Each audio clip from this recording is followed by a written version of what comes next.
perfectlearn.in।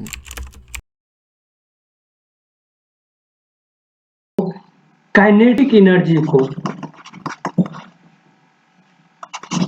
जो क्या करता है, इलेक्ट्रिक जनरेटर क्या होता है, तो एक डिवाइस होता है जो काइनेटिक एनर्जी को आपको इलेक्ट्रिक एनर्जी में कन्वर्ट करता है।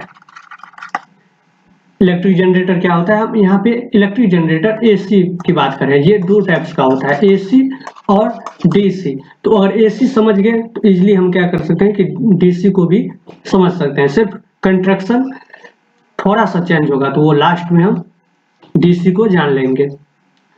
तो इलेक्ट्रिक जनरेटर क्या होता है, एक डिवाइस होता है जो काइनेटिक एनर्जी को क्या करता है, कन्वर्ट करता है इलेक्ट्रिक करंट में। काइनेटिक एनर्जी को इलेक्ट्रिक एनर्जी में कन्वर्ट करता है।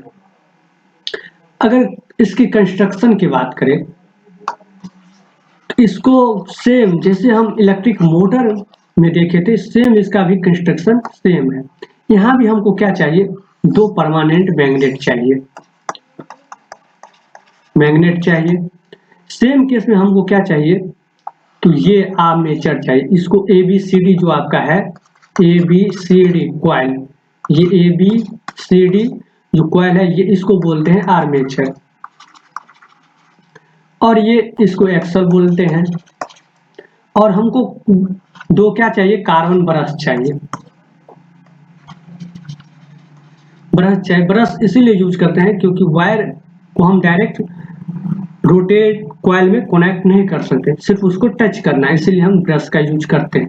हमको क्या चाहिए, दो रिंग चाहिए, दो क्या चाहिए, दो यहाँ पे हमको रिंग चाहिए, इसको बोलते हैं रिंग्स। रिंग्स कितना चाहिए, दो। तो एक हमको डिवाइस चाहिए गैल्वेनोमीटर, इसको बोलते हैं गैल्वेनोमीटर, जो किसी भी सर्किट में करंट का जो फ्लो हो रहा है उसको डिटेक्ट करता है, और कितना अमाउंट फ्लो हो रहा है वो किसके द्वारा हम मेजर करते हैं, तो गैल्वेनोमीटर के द्वारा मेजर करते हैं। तो इसकी वर्किंग की बात करें, अगर कंस्ट्रक्शन तो हम जान गए, कंस्ट्रक्शन में हमको क्या चाहिए, दो परमानेंट मैग्नेट चाहिए, आर्मेचर चाहिए। आर्मेचर क्या होता है, एक रेक्टेंगुलर कॉइल होता है, रेक्टेंगल के शेप में होता है। तो ABCD यहाँ पे क्या हो गया, आर्मेचर हो गया। दो हमको कार्बन ब्रश चाहिए और दो हमको रिंग चाहिए, और एक डिवाइस चाहिए गैल्वेनोमीटर, सर्किट में करंट का पता करने के लिए। अब इसकी अगर हम वर्किंग की बात करें कि ये वर्क कैसे करता है, देखिए सबसे पहले अगर यहाँ पे देखें तो मेरे पास में एक कॉइल है, इसको इजीली समझने के लिए हम क्या किया है कि हाफ पार्ट को कलर कर दिए, हाफ पार्ट को रेड में और हाफ पार्ट को ब्लू कलर से, तो इजीली हम समझ सकते हैं। तो यहाँ पे देखिए एक कॉइल है आपका ABCD, इसको हम रोटेट कराएंगे, क्या कराएंगे, रोटेट कराएंगे। तो इसमें मैग्नेटिक फील्ड का डायरेक्शन पता है कि मैग्नेटिक फील्ड का डायरेक्शन जो होता है नॉर्थ से साउथ होता है, तो N से S की तरफ होगा मैग्नेटिक फील्ड का डायरेक्शन। अगर फोर्स, अगर इसको रोटेट तो हम क्लॉकवाइज भी करा सकते हैं और एंटी क्लॉकवाइज, दैट मीन इधर भी करा सकते हैं और इधर भी। तो मान लीजिए हम इसको क्लॉकवाइज कराते हैं,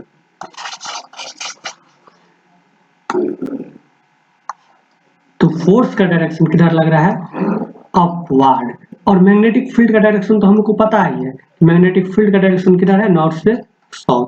तो करंट का डायरेक्शन किधर होगा, तो करंट का डायरेक्शन होगा, तो हम इजीली क्या कर सकते हैं, Fleming right hand rule use कर सकते हैं। फोर्स ये हो गया मैग्नेटिक फील्ड, और ये दिखाएगा डायरेक्शन ऑफ करंट को। तो यहाँ पे जब लगाएंगे तो करंट का डायरेक्शन हो जाएगा ये, दैट मीन्स करंट का डायरेक्शन इस साइड हो जाएगा, करंट। तो करंट का डायरेक्शन जो होगा, जैसे ये हाफ कॉइल क्या होगा, रोटेट होगा, ये हाफ कॉइल क्या होगा, रोटेट होगा क्लॉकवाइज।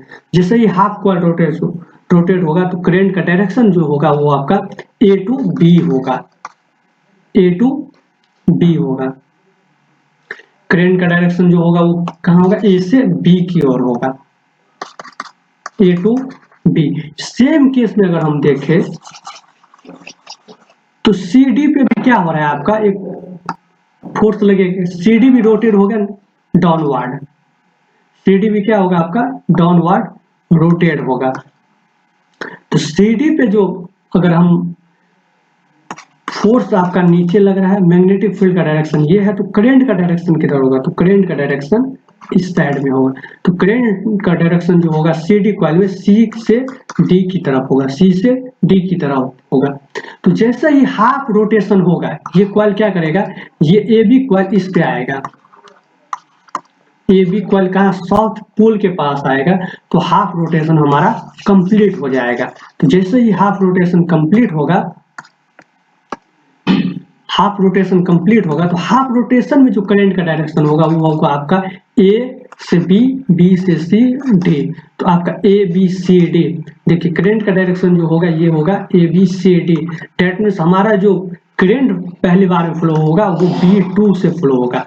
किस ब्रश से होगा, B2 से फ्लो होगा पहली हाफ रोटेशन में।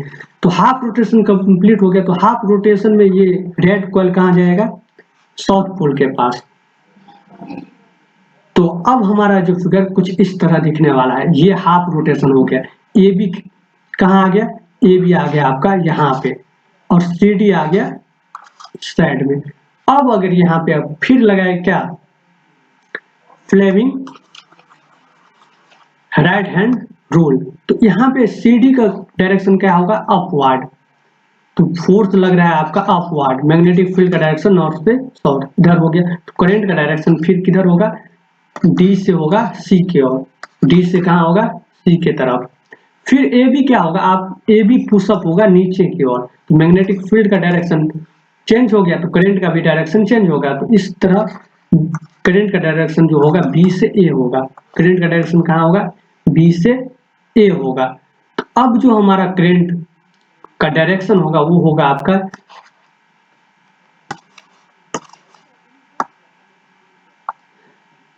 डी सी बी ए। अब हाफ रोटेशन में क्या हो जाएगा, डी से डी सी बी ए, तो इसका मतलब डी सी बी ए अब किस कॉइल में जाएगा, तो बी वन ब्रश में से पास करेगा। इसका मतलब हम देखें कि एवरी हाफ रोटेशन में क्या हो रहा है कि करंट का डायरेक्शन चेंज हो रहा है।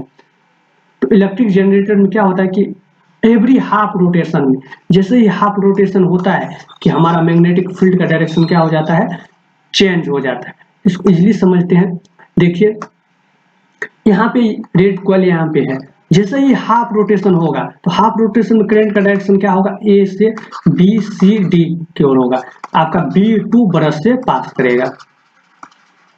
ब्रश तो फिक्स है, रोटेट कौन कर रहा है, रिंग्स। सेम केस में अगर इस फिगर में देखें, तो इस फिगर में आपका देखिए हाफ रोटेशन हुआ, तो ये ब्लू कलर कहाँ आ गया, नॉर्थ पोल के पास।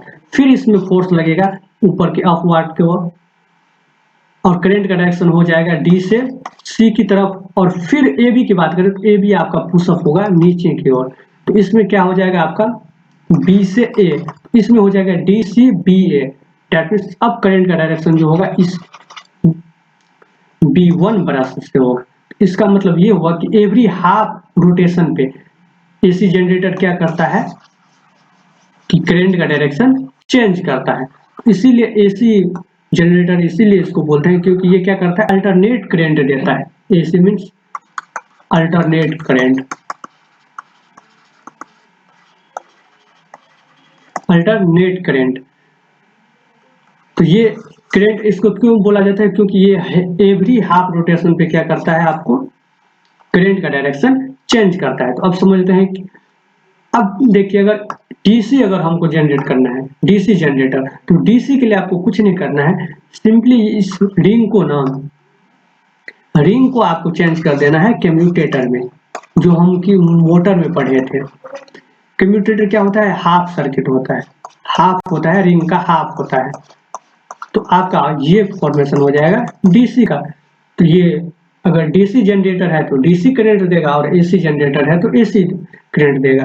तो ये एसी करंट और डीसी करंट क्या है, एसी करंट क्या है, अल्टरनेट करंट बोलते हैं इसको। ये क्या करता है कि एवरी हाफ रोटेशन में करंट का डायरेक्शन चेंज करते रहता है। एवरी हाफ रोटेशन में क्या करता है, करंट का डायरेक्शन चेंज करता है। और डीसी क्या करता है कि करंट का डायरेक्शन आपको चेंज नहीं करता है, ये एक ही डायरेक्शन में फ्लो करते रहता है। ये हो गया आपका डीसी का और ये हो गया आपका एसी का। तो एसी जनरेटर का जो हमारे इंडिया में फ्रीक्वेंसी होता है वो आपका होता है 50 हर्ट्ज का।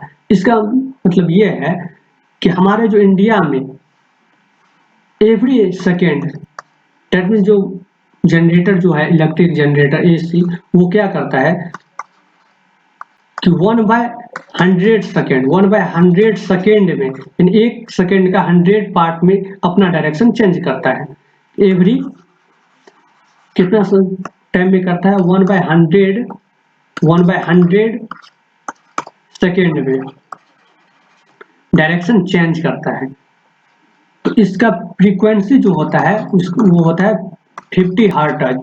इस फ्रीक्वेंसी का मतलब ये हो गया कि एवरी 1 सेकेंड में इलेक्ट्रिक जनरेटर क्या करेगा, 50 टाइम्स अपना डायरेक्शन चेंज करेगा। फ्रीक्वेंसी का मीन्स मतलब ये हो गया कि एवरी सेकेंड में, 1 सेकेंड में कितना करेगा, 50 बार 50 हर्ट्ज। इसका मतलब ये 50 टाइम्स अपना क्या करेगा, करंट का डायरेक्शन चेंज करेगा। तो फ्रीक्वेंसी हो गया इसी जनरेटर का 50 हर्ट्ज, इसको बोलते हैं, ये यूनिट होता है फ्रीक्वेंसी का। इट मीन्स एवरी सेकेंड में क्या करेगा, ये 50 टाइम्स करंट का डायरेक्शन चेंज करेगा। वन डायरेक्शन चेंज करने में कितना समय लगता है, तो वन डायरेक्शन चेंज करने में 1/100 सेकेंड लगता है। और 1 सेकेंड में कितनी बार डायरेक्शन चेंज करता है, तो 1 सेकेंड में आपका 50 बार करंट का डायरेक्शन चेंज होता है हमारे इंडिया में एसी जनरेटर में। तो हम समझ गए एसी करंट क्या होता है, अल्टरनेट करंट बोलते हैं, जो क्या होता है कि करंट का डायरेक्शन चेंज नहीं होता है। डीसी करंट क्या होता है, तो डायरेक्ट करंट होता है। कि एसी करंट क्या होता है कि आपका डायरेक्शन चेंज करते रहता है, हाफ रोटेशन पे करंट का डायरेक्शन चेंज होता है। बट डायरेक्ट करंट में, डीसी में करंट का डायरेक्शन चेंज नहीं होता है। अब एडवांटेज क्या है, एसी करंट हमको क्यों चाहिए, तो उसके एडवांटेज जानते हैं। तो advantage of AC over DC, देखिए कॉस्ट जो एसी जनरेटर का होता है वो सबसे कम होता है डीसी के कंपेयर में। एसी को क्या हम कन्वर्ट कर सकते हैं इजीली डीसी में, वो तो देख ही सकते हैं कि एक चार्जर भी क्या करता है, एसी को डीसी में कन्वर्ट कर देता है। एसी को हम कंट्रोल कर सकते हैं कुछ चौक से, जैसे ट्रांसफार्मर में कुछ रहता नहीं, ऑयल रहता है, ऑयल से हम क्या करते हैं कि 11,000 को 240 में चेंज कर लेते हैं, तो इजीली हम कर सकते हैं। बट और एसी को हम दूर तक भेज सकते हैं, एसी को क्या कर सकते हैं कि लॉन्ग डिस्टेंस ट्रैवल कर सकते हैं। बट डीसी में ऐसा नहीं होता है कि जैसे ही लॉन्ग डिस्टेंस हम ले जाएंगे तो उसका क्या हो जाएगा, वोल्टेज पोटेंशियल डिफरेंस क्या हो जाएगा, कम हो जाएगा। तो एसी एडवांटेज क्या हो गया कि एसी जनरेटर का कॉस्ट कम पड़ता है, इसको इजीली हम डीसी में कन्वर्ट कर सकते हैं और इसको कंट्रोल किया जाता है, कर सकते हैं, चौक से कर सकते हैं। बट डीसी को कन्वर्ट करने के लिए हमको चाहिए रेजिस्टेंस चाहिए, जो कि ये हाई एनर्जी लॉस करता है रेजिस्टेंस, बट चौक नहीं करता है। इसलिए ट्रांसफार्मर में यूज किया जाता है, जो इजीली क्या कर सकता है कि एसी को कन्वर्ट कर देता है लो वोल्टेज पोटेंशियल। perfectlearn.in